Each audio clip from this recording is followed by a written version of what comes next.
Allahu Allahu Allahu Allah.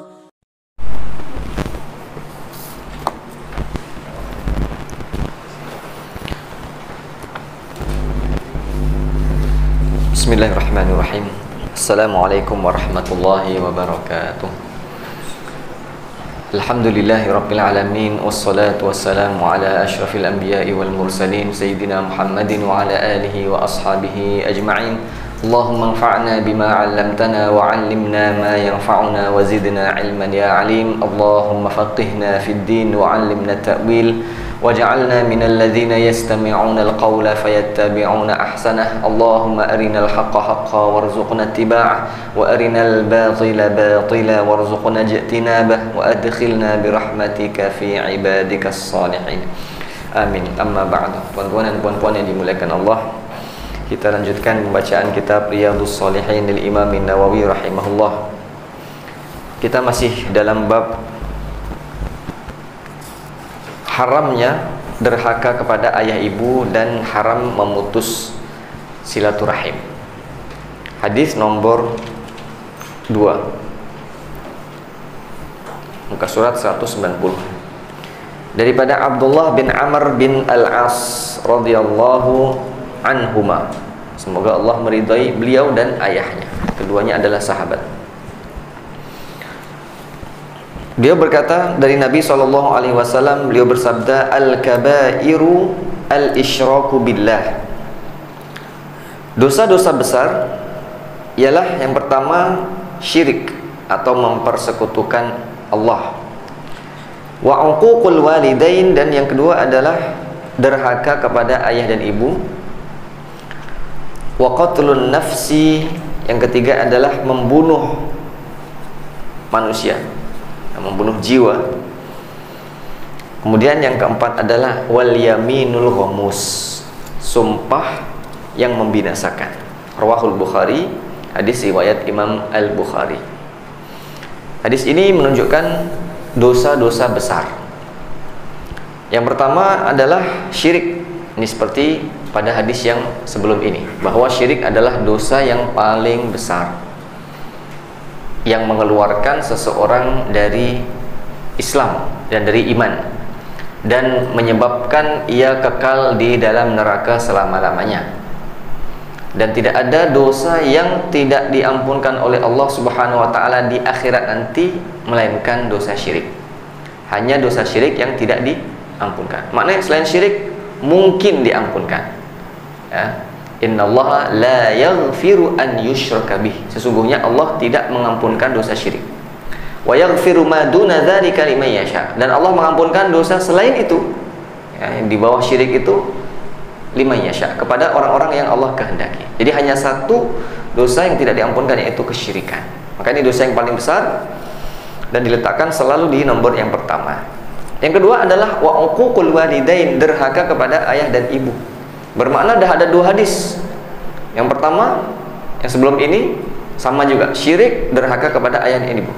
Ini menunjukkan derhaka kepada ayah dan ibu menempati posisi yang amat sangat tinggi. Kalau syirik ditolak, maka dosa yang paling besar yang tak sampai kufur lah, berarti adalah derhaka kepada ayah dan ibu. Kalau syirik dah pasti keluar daripada Islam. Tapi yang dosa besar tetapi masih dalam lingkup Islam adalah derhaka kepada ayah dan ibu. Dan inilah bab kita. Dan yang ketiga dalam hadis ini adalah waqatlun nafsi, membunuh jiwa. Wa may yaqtul mu'mina muta'ammidan, siapa yang membunuh seorang mukmin dengan sengaja, fajazaohu jahannam, hukumannya adalah neraka jahanam, khalidan fiha, kekal di dalamnya. Wa ghadiballahu alaihi, Allah murka kepadanya, wa la'anahullah, dan Allah melaknatnya, wa a'adda lahu azaban azim, Allah menyediakan untuknya siksaan yang pedih. Membunuh seorang mukmin. Dalam ayat yang lain, ya, wa man qatala nafsan bighairi nafsin aw fasadin fil ardi faka'annama qatalan nasa jami'an aw fasadin. Siapa yang membunuh jiwa, wa man qatala nafsan bighairi nafsin, tanpa ada pembunuhan sebelumnya, bukan kisos maksudnya, Ya, wa man qatala nafsan bighairi nafsin aw fasadin fil ard, ataupun tanpa ada kerusakan di muka bumi ini yang dia buat. Contohnya perompak, penyamun. Nah, itu memang hukumannya dibunuh. Tetapi bukan sebab membunuh, bukan sebab merompak, dibunuh. Faka'annama, maka seolah-olah qatalan nasa jami'a. Dia membunuh semua manusia. Besar. Nah, dosa pembunuhan amat sangat besar. Dan yang akan dihisab pada hari kiamat pertama kali berkaitan dengan hak sesama manusia adalah fid dima. Awwalu ma yuqda bainal abdi yaumal qiyamati fid dima. Kata Nabi sallallahu alaihi wasallam, kama qala. Pertama yang akan diadili, yang akan diselesaikan antara sesama manusia pada hari kiamat adalah tentang masalah darah. Yang pernah membunuh, ini dah berat. Maka dalam hadis yang lain, seseorang di hari kiamat akan berada pada keluasan, ya, selama tidak menumpahkan darah yang haram, malam yusib daman haraman, selama tidak pernah menumpahkan darah yang haram, insya Allah ringan, ya, ringan perkaranya. Tapi kalau sudah menumpahkan darah yang haram, nah ini berat urusannya di akhirat nanti. Jadi ini adalah dosa besar. Yang ketiga, yang keempat adalah wal yamin al ghamus, yaitu sumpah ghamus. Imam An-Nawawi menjelaskan wal yaminul ghamus allati yahlifuha kadziban amidan, yaitu sumpah bohong secara sengaja. Orang bohong dengan sengaja dan bersumpah, demi Allah saya semalam, contohnya, buat ini. Demi Allah saya semalam ataupun minggu lepas saya tak buat itu, contohnya, ya. Dia bersumpah dengan nama Allah Subhanahu wa taala padahal dia sengaja berbohong. Dia buat, dia kata tak buat, atau sebaliknya dia tak buat tapi dia kata dia buat. Nah, inilah al-yamin al-ghamus. Summiyat al-ghamus, ini masih kata Imam Nawawi yang tidak diterjemahkan di sini. Dikatakan ghamus yang berasal dari kata ghamasa, menenggelamkan.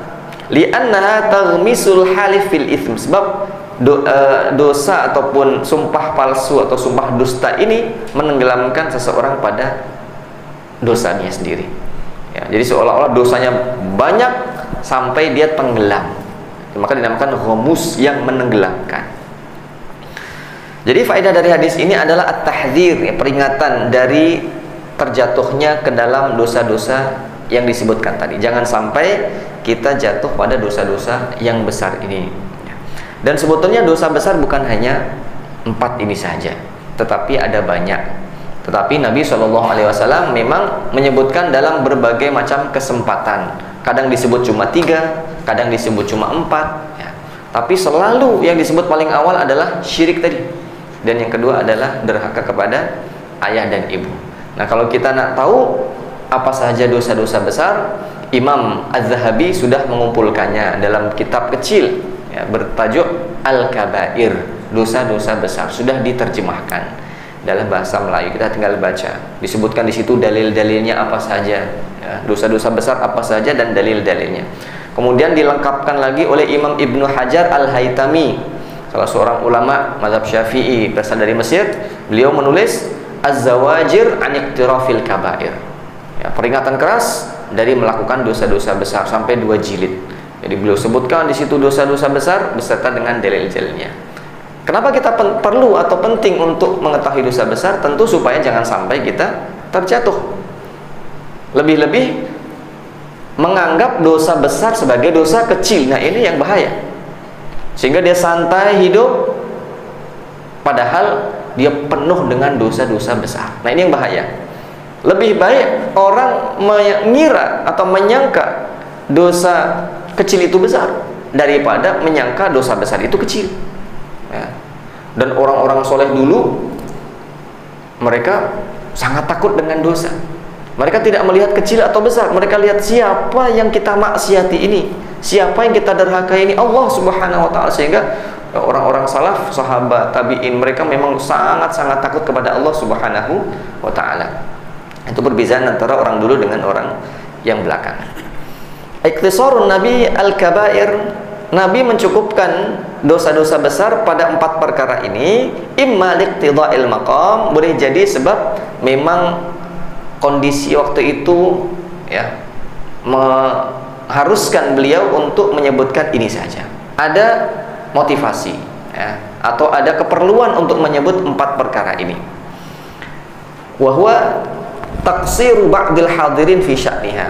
Contohnya adalah ramai orang yang menyepelekan atau menganggap ringan dosa-dosa ini. Jadi antara sebabnya, kenapa Nabi hanya sebut 4 ini? Ulama mencari alasan, boleh jadi sebab orang ramai tidak menganggap berat 4 perkara ini ya, terutama yang terakhir-terakhir, sehingga Nabi sebutkan dosa-dosa besar tersebut ya, disandingkan ya, syirik, derhaka, membunuh orang dengan sumpah palsu, terutama sumpah ya. Kalau syirik bolehlah, mungkin orang muslim takut dengan syirik, derhaka juga tahu, kemudian membunuh juga tahu, tapi yang terakhir ini yang mungkin ramai orang lalai, sumpah dusta ya, menganggap tak apalah, sekarang sumpah-sumpah esok taubat ya, menyangka bahwa sumpah palsu itu hanya perkara ringan, padahal itu adalah dosa besar dengan penegasan dari Nabi SAW. Hadis yang ketiga masih dari perawi yang sama, Abdullah bin Amr bin Al-As radhiyallahu anhuma, bahwa Rasulullah SAW bersabda. Sekarang dosa besar yang berikutnya. Minal kabair, termasuk di antara dosa-dosa besar, syatmur rajuli walidayhi, seseorang memaki kedua ayah ibunya. Syatam, memaki itu apa? Yang mencela, menghina, mengumpat, ucapan yang buruk kepada kedua ayah ibunya. Qalu, para sahabat bertanya, ya Rasulullah, wahai Rasulullah, wa hal yashtumur rajulu walidayhi, wa hal yashtimur rajulu walidayhi, adakah orang yang mencela ataupun mengumpat atau memaki, mencaci maki, menghina kedua ayah dan ibunya? Qala, beliau menjawab, na'am, ya. Yasubbu abar rajuli fayasubbu abah, yaitu dia mencela ayah orang lain, lalu orang lain tersebut mencela ayahnya pula. Wa yasubbu ummahu fayasubbu ummahu, dia pula mencaci maki ibu orang lain, kemudian orang lain itu pula mencaci maki ibunya. Muttafaqun alaih, hadis riwayat Imam Bukhari dan Imam Muslim. Wa fi riwayatin, dalam riwayat yang lain, inna minal kabairi an yal'ana ar-rajulu walidayhi, antara dosa besar ialah seseorang melaknat ayah dan ibunya. Qila, ada yang bertanya, wahai Rasulullah, kaifa yal'anu ar-rajulu walidayhi, bagaimana seseorang melaknat kedua ayah ibunya? Qala, Nabi menjawab, yasubbu abar rajul, dia mencaci maki ayah orang lain, fayasubbu abah, lalu orang itu pun mencaci maki ayahnya. Wa yasubbu ummahu, dia mencaci maki ibu orang lain, dan ia pun orang lain itu mencaci maki ibunya. Jadi hadis ini menunjukkan dosa besar yang lain yang mungkin dilupakan atau mungkin tidak dianggap sebagai dosa besar, yaitu apa? Menyebabkan dosa besar itu sendiri. Di sini kata Nabi apa? Termasuk dosa besar mencaci maki ayah dan ibu. Maka sahabat bertanya, dan ini pertanyaan yang masuk akal, logik. Sebab mana ada orang yang mencaci maki ayah ibunya sendiri? Ini menunjukkan bahwa orang-orang dulu masih beradab. Kalau sekarang mungkin ya, orang tak heran. Oh, itulah. Saya nampak, saya dengar orang mencaci maki ibunya. Tapi di sini para sahabat bertanya, wa hal yashtimur rajul walidayhi, menunjukkan apa? Heran. Adakah orang yang mencaci maki ayah dan ibunya? Menunjukkan akhlak pada waktu itu masih lagi baik, lurus. Orang tak ada yang terfikir untuk mencaci maki ayah dan ibunya ya, jadi kalaupun ada, dianggap aneh. Adakah orang yang macam itu? Maka jawab Nabi ya, bukan itu yang dimaksud, tetapi orang yang menyebabkan orang lain mencaci maki ayah dan ibunya, yaitu dengan cara ia mencaci terlebih dahulu ayah dan ibunya orang lain. Contoh, 2 orang bergaduh, kemudian marah, kemudian yang satu kata, ayahmu ini macam kuda, yang satu lagi balas, ayahmu macam apalagi, sapi atau lembu atau kerbau. Bermakna apa? Seolah-olah yang mencaci pertama itu dia mencaci ayahnya sendiri, sebab dia telah menyebabkan orang lain mencaci ayahnya. Ya. Nah, ini perkara yang penting ya, yang mungkin diabaikan sebagian orang. Jangan menyebabkan orang lain mencaci kita dengan cara kita memulakan terlebih dahulu. Jangan mulakan keburukan sehingga orang membalas keburukan kepada kita ataupun kepada ayah kita dan sebagainya. Maka dalam Al-Quran Allah melarang kita umat Islam ini mencaci maki sesembahan orang kafir. Wala tasubbul ladzina yad'una min dunillah fayasubbullaha adwan bighairi ilm. Jangan kamu caci mereka yang menyembah selain Allah Subhanahu wa taala, termasuk sembahan-sembahan, sehingga mereka nanti akan mencaci maki Allah tanpa ilmu. Ya, mereka karena bodoh mencaci maki Allah Subhanahu wa taala. Disebabkan apa? Kita yang memulakan. Lain kalau mereka memulakan, itu bukan dosa kita. Tapi kalau kita memulakan terlebih dahulu, kita hina-hina mereka, kita hina-hina ibadah mereka dan sebagainya, kemudian mereka menghina pula Allah Subhanahu wa taala dan Rasulnya, maka seolah-olah kita telah menyebabkan dosa, yang menyebabkan Tuhan kita dihina. Begitu juga tindakan-tindakan apapun yang menjadikan agama kita menjadi buruk, itu dilarang di dalam agama kita. Muslim kena menunjukkan akhlak Islam yang baik sehingga orang tengok Islam suka. Ya, jangan sampai kita menunjukkan akhlak yang buruk sehingga orang menjadi benci kepada Islam, seolah-olah kita yang menyebabkan Islam itu buruk. Ya, karena akhlak kita, seolah-olah kita yang memburuk-burukkan Islam itu sendiri dengan perilaku kita. Nah, ini faedah daripada hadis ini. Hurmatu sabbil aba wal ummahat. Haram mencaci maki ayah dan ibu. Kalau menjadi sebab itu haram, lebih-lebih secara langsung, direct. Ya, dicaci ayahnya, caci ibunya, tentu dosanya lebih besar. Nah, dan ini adalah kederhakaan yang nyata, dan bab kita adalah itu. Min uquqil walidain ta'riduhuma lisabbi wal ihanah. Termasuk derhaka kepada ayah dan ibu, menjadikan ayah dan ibu kita sebab caci maki dan penghinaan. Maka kita sebagai anak, kalau nak jadi anak yang berbakti, jadi anak yang baik, jangan sampai kita ini menjadi celaan kepada ayah dan ibu kita. Sebab kalau ada orang pasti ya, akan ada yang bertanya, siapa ayahnya? Betul lah. Kalau ada orang yang contohnya akhlaknya baik, siapa itu ayahnya? Siapa ibunya? Begitu pula sebaliknya, ada anak tak beradab, orang pasti bertanya-tanya, ini anak siapa? Akan terfikir, adakah ayahnya tak mendidik akhlak kepadanya, ibunya? Berarti seolah-olah anak itu telah menjadikan ayahnya objek untuk dicela orang. Ini pun tidak dibenarkan. Jadi kita bukan hanya membawa diri kita sendiri, tetapi kita juga membawa ayah dan ibu kita, keluarga kita, agama kita, bahkan juga negara kita. Betul? Alhamdulillah, orang-orang Melayu ini dikenal dengan akhlaknya yang baik. Kenapa? Sebab bila orang Arab jumpa dengan orang Melayu, yang dijumpai adalah lembut, sopan, kemudian tak suka bergaduh. Ya, itu kesan daripada mereka kepada kita.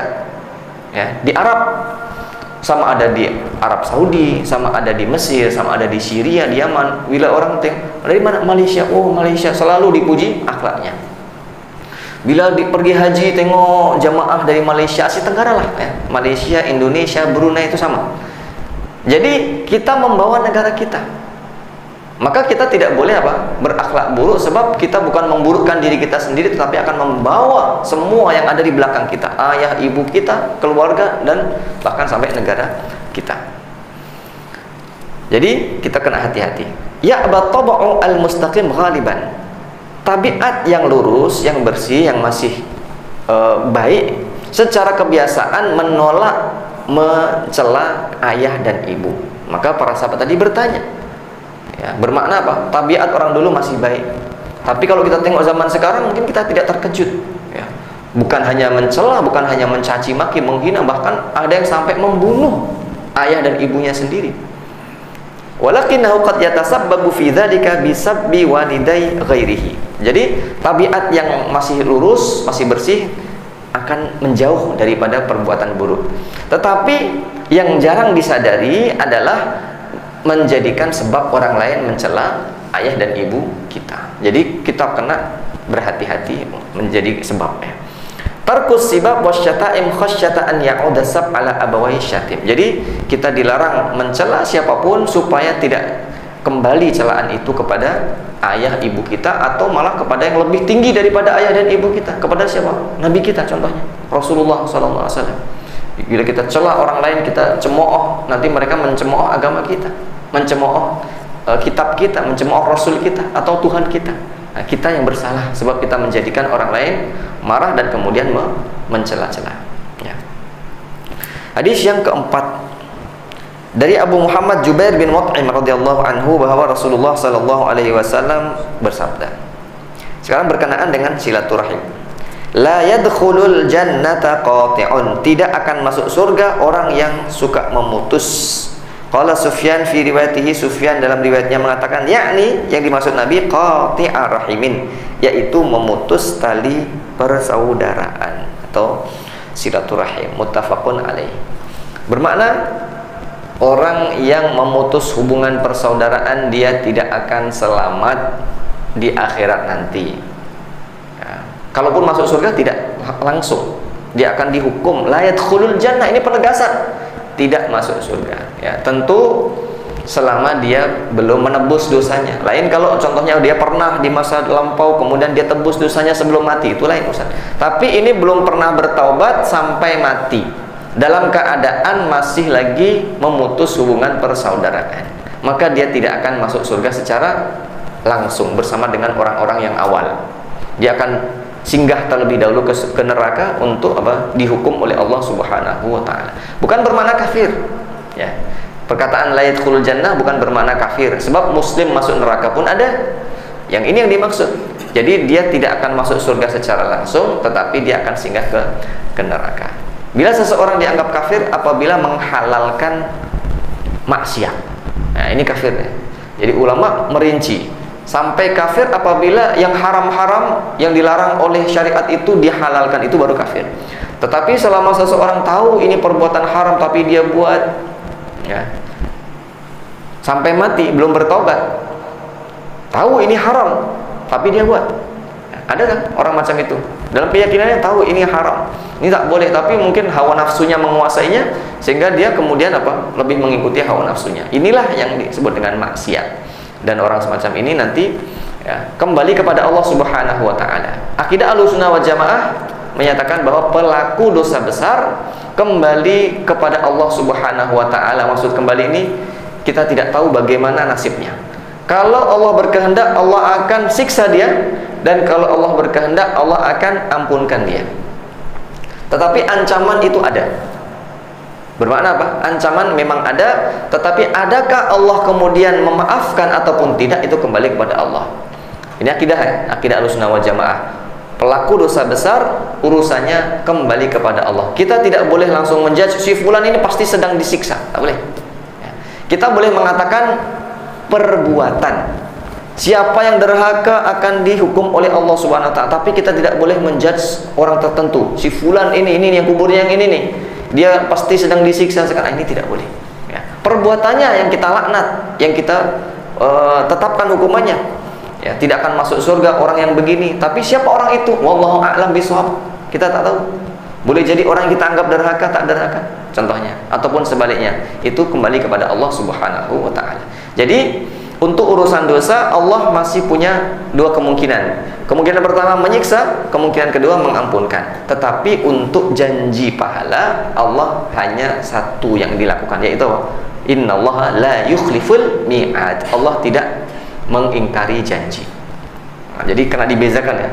Janji baik dengan janji buruk, ataupun janji memberi pahala dengan janji siksa. Kalau janji pahala Allah kata la yukhliful mi'ad, Allah tidak akan ingkar janji, pasti akan diberi surga, kemudian kenikmatan-kenikmatan di atas nih.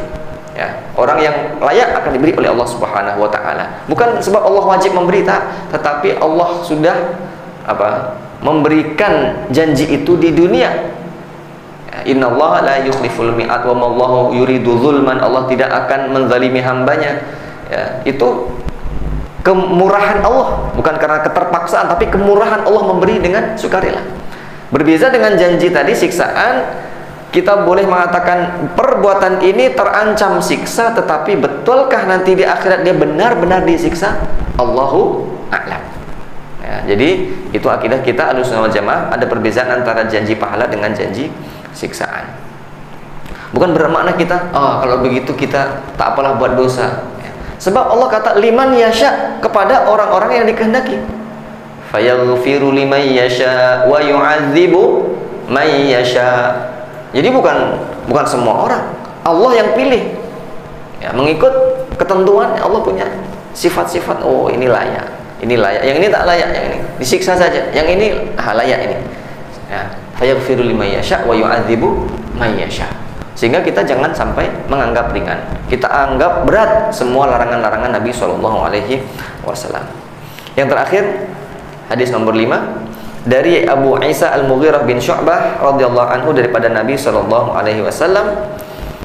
Beliau berkata, Innallaha harrama alaikum, sesungguhnya Allah mengharamkan atas kamu sekalian uquqal ummahat, derhaka kepada ibu, wa man'an wahat,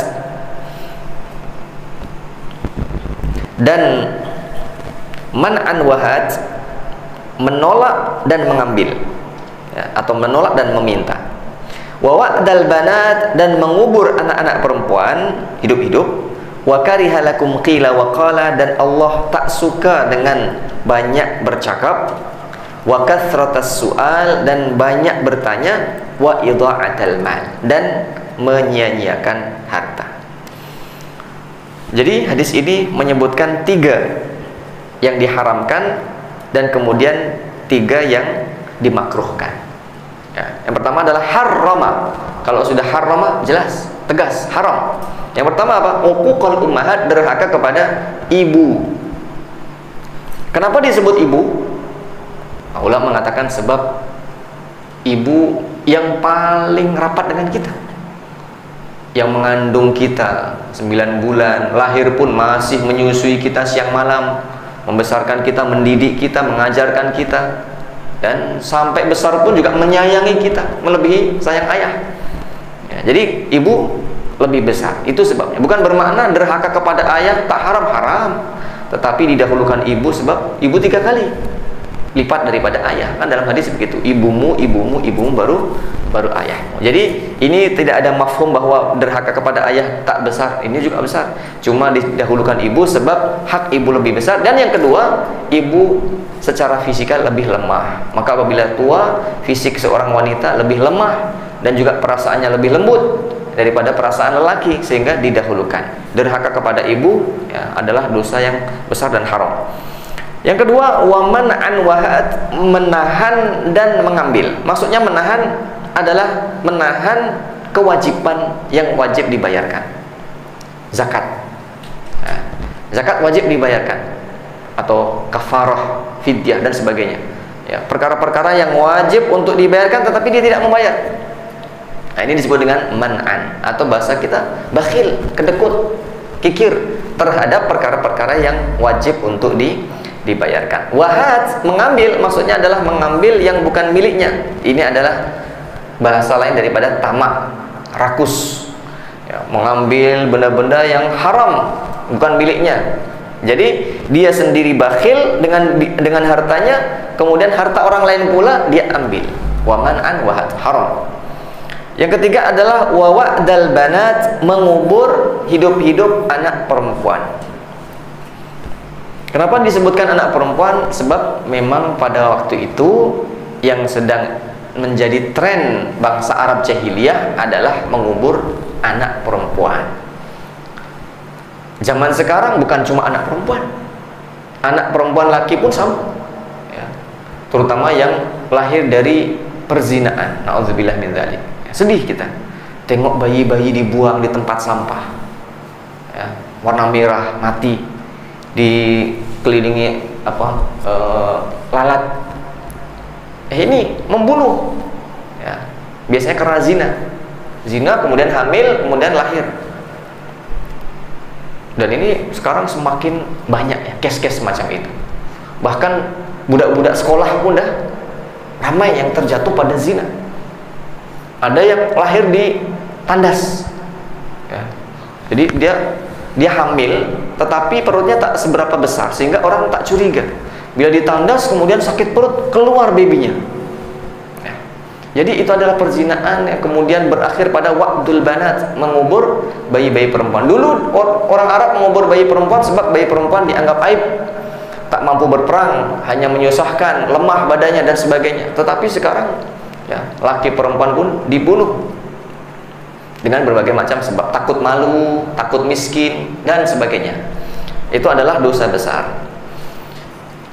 Kemudian yang makruh adalah qila wa qala. Qila katanya, qala dia berkata. Maksudnya adalah orang yang banyak bercakap tanpa verifikasi, ya, tanpa klarifikasi, tanpa tabayun, tanpa tasabbut. Bila dengar berita langsung disampaikan. Ya, bila dengar berita langsung disampaikan. Ini qila wa qala. Bila ditanya dari mana, entah, orang-orang kata, orang-orang cakap macam ini, aku pun cakap macam itu. Nah, ini tak boleh. Ya. Jangan terus kita forward ya berita-berita yang belum pasti, terutama menyangkut nama seseorang. Ya. Si fulan mencuri, si fulan berzina, si fulan membunuh, si fulan begini, si fulan begitu. Jangan terus di forward. Ya. Saring dulu. Kita punya dua telinga, dengar dari kanan, dengar juga dari yang sebelah kiri. Bagaimana? Ya, dari sisi yang kiri ini. Ya, kadang-kadang kita tak dengar dari kanan langsung di forward. Maka kita diberikan apa? Dua telinga dan satu lisan supaya lebih banyak mendengar dan jangan banyak menyampaikan. Ya, sampaikan yang betul-betul valid. Ya, beritanya sudah pasti. Sebab kita akan ditanya tentang apa yang kita sampaikan nanti. Kalau kita tak mampu mempertanggungjawabkan, kita juga akan dihukum. Nah, maka dalam sebuah hadis, siapa yang menyampaikan hadis daripadaku dan dia tahu bahwa hadis itu dusta, maka dia akan termasuk di antara orang-orang yang berdusta. Nah, tak boleh. Ya. Kita tahu ini hadis palsu, ya, yang palsu ya, atau disebut dengan hadis maudhu. Kemudian kita kata Rasul bersabda demikian dan demikian. Kita tahu itu hadis palsu, tetapi kita sampaikan, maka kita pun termasuk di antara orang yang berdusta. Ya. Jadi dusta yang paling berat yaitu berdusta atas nama Allah Subhanahu Wa Taala dan Rasulnya, ya, atas nama agama. Dusta biasa itu saja haram, lebih-lebih dusta atas nama agama ataupun Allah dan Rasulnya. Jadi berita-berita kita kena saring, jangan sampai kita menyampaikan apa yang semua yang kita dengar. Kafa bil mar'i kadziban. Seseorang itu cukup disebut sebagai pendusta apabila an yuhaddits, menyampaikan bikulli ma sami'. Setiap apa yang dia dengar. Jangan setiap apa yang kita dengar kemudian kita sampaikan. Kita diberikan oleh Allah akal. Dengar sesuatu, cek dulu dengan akal, logik tak? Kalau tak logik, jangan dulu. Boleh jadi itu tak betul. Ya, jadi ini qila wa qala, terlalu banyak menyampaikan apa yang semua yang dia dengar. Dan yang ketiga, yang terakhir yang dimakruhkan adalah yang kedua ya, wa kasratus su'al, banyak bertanya.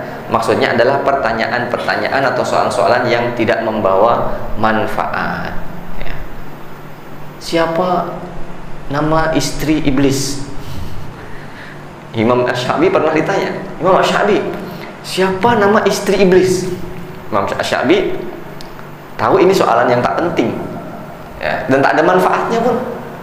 Maka apa jawab beliau? Beliau jawab, saya tak dijemput semasa pernikahannya. Jadi dia pun canda juga ya. Ulama begitu menjawab dengan candaan. Jadi bukan dijawab pelik juga nak dijawab, saya tak tahu. Anda seorang ulama nak jawab tahu apa nama istrinya. Jadi jawaban dia, saya tidak dijemput masa kenduri dulu pernikahannya. Nah, jadi soalan-soalan yang tidak bermanfaat, tidak membawa faedah amal untuk diri kita, jangan ya. Jangan kita tanyakan. Kalau kita tak tahu, serahkan pada ulama. Ulama sudah membahasnya. Ya, ulama sudah punya buku-buku yang membahas tentang soalan-soalan. Bahkan ulama membahas soalan-soalan yang mungkin membahayakan. Nah, tapi mereka membahasnya supaya jangan sampai orang terjatuh pada kesilapan. Ya, ulama ahli kalam contohnya, mereka banyak membahas perbahasan yang tidak layak untuk dibaca orang awam. Itu adalah perbahasan ulama yang mana dijadikan sebagai senjata untuk menangkis serangan musuh. Ya, bukan untuk kita konsumsi, bukan untuk kita baca, untuk kita nikmati dan kita amalkan, tak ada amal situ. Tetapi ulama kalam mereka membuat perbahasan yang amat banyak yang kadang-kadang kita bertanya, untuk apa soalan macam ini? Tetapi mereka buat untuk apa? Untuk melawan serangan orang-orang kafir. Sebab serangan orang-orang kafir pun bermacam-macam. Soalan-soalan dari orang kafir pun bermacam-macam, betul? Contoh, ada orang kafir bertanya begini, menjebak seorang muslim. "Wahai muslim, kamu kata Tuhanmu maha kuasa. Mampu tak Tuhanmu menciptakan Tuhan?" Wah, kalau kita tak pandai menjawab, pelik juga. Kita jawab tak mampu, Tuhanmu lemah. Kita jawab mampu, bermakna Allah mampu menjadikan Tuhan. Kalau mampu menjadikan Tuhan yang lain, berarti Tuhan boleh dua. Atau menjadikan Tuhan yang lebih kuat daripada dia. Atau mampukah dia menciptakan makhluk yang dia sendiri tak mampu mengangkatnya? Nah, ini soal-soal apa ini? Ya kan? Kalau kita belajar akidah, kita boleh jawab itu. Nah, kita belajar ilmu kalam, kita boleh jawab itu semua. Tapi kadang-kadang orang ya tak belajar. Maka kita elakkan berpikir tentang masalah itu, ya. Sekiranya tidak ada kepentingan, tidak ada syubhat-syubhat, kita tak payah bertanya-tanya tentang masalah itu. Kalau kita memang serius mendalami, baca kitab-kitab para ulama. Di situ sudah ada jawabannya semua. Ya. Terutama soalan-soalan yang membahayakan diri kita sendiri dan kita tidak mampu menjawabnya, itu jangan kita tanyakan. Dan dulu Nabi SAW tidak suka, ya, ada orang yang banyak bertanya. Sebab di zaman Nabi wahyu masih turun. Nabi takut kalau disebabkan soalan tertentu nanti Allah akan memberatkan. Antaranya adalah ketika Nabi sampaikan kita diwajibkan untuk berhaji. Diam Nabi. Sahabat pun diam. Tiba-tiba ada yang bertanya, "Rasul, tanya, ini setiap tahun kah seumur hidup sekali?" Nabi tak suka. Maka lalu kemudian Nabi baru menjawab, ya, "Seandainya saya jawab setiap tahun, pasti kamu tidak akan mampu.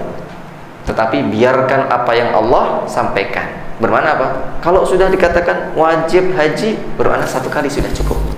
Dan itulah yang kemudian berlaku sampai sekarang. Hukum haji hanya wajib sekali seumur hidup. Sebab kalau perlu diulang, pasti Allah akan sampaikan. Macam sholat, wajib sholat setiap hari 5 kali disampaikan, ya.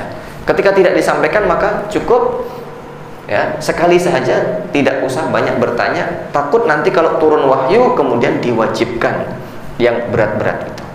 Yang terakhir adalah Allah Subhanahu wa ta'ala tidak suka idha'atul mal, yaitu menyia-nyiakan harta. Yang dimaksud menyia-nyiakan harta bukan berinfak banyak-banyak, bukan. Tetapi membelanjakan harta pada jalan yang tidak diridhoi Allah Subhanahu wa ta'ala, meskipun cuma 1 ringgit atau bahkan 1 sen.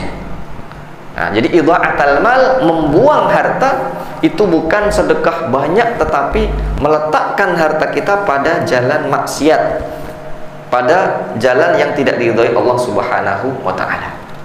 Orang beli khamr buat apa? Kalau bukan buat maksiat, ya, buat diminum, berarti sia-sia. Berjudi, sia-sia. Meskipun saya kan cuma satu ringgit saja judi. Meskipun 1 ringgit itu adalah tabzir.